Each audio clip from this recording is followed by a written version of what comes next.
Iste'molchilarimiz uchun qiziq bo'lgan bitta ma'lumotni aytishim mumkin.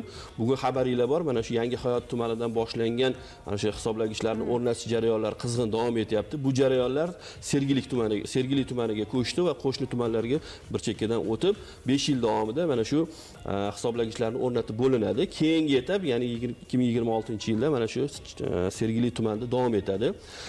O'ylaymanki, xalqimiz bu narsani to'g'ri tushunishadi. Yangi Hayot tumanida bizning mutaxassislar juda ham qiynalishdi. Ya'ni o'sha xonadonlarga kirishdi, har xil tushunmovchiliklar bo'ldi, boshqa bo'ldi. Juda ham qiyinchilik bilan o'rnatilindi. Men shu o'rinda murojaat qilib aytgan bo'lardimki, bu mutlaqo bepul, ortiqcha gap so'zlarga yoki qandaydir asossiz mish-mishlarga o'rin yo'q.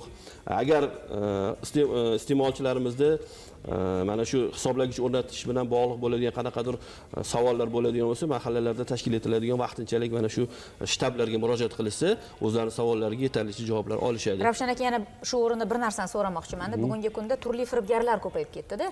Suvdan keldik, elektrdan keldik, gazdan keldik deb xonadonlarga kirib, turli vaziyatlar bo'layotgani mana ijtimoiy tarmoqlar orqali insonlarni qo'rqitib ham qo'yyapti.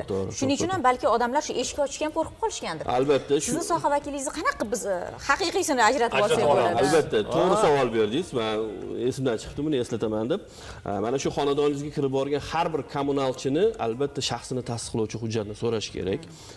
Har bir shaxsda, ya'ni har bir bizning xodimimizda shu ishxonadan, ya'ni tashkilotdan berilgan guvohnoma bor.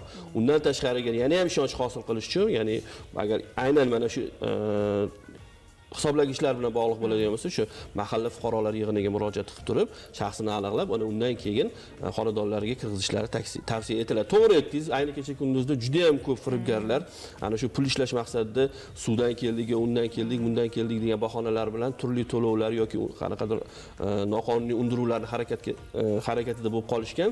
Bunday narsalarga ishonish kerak emas.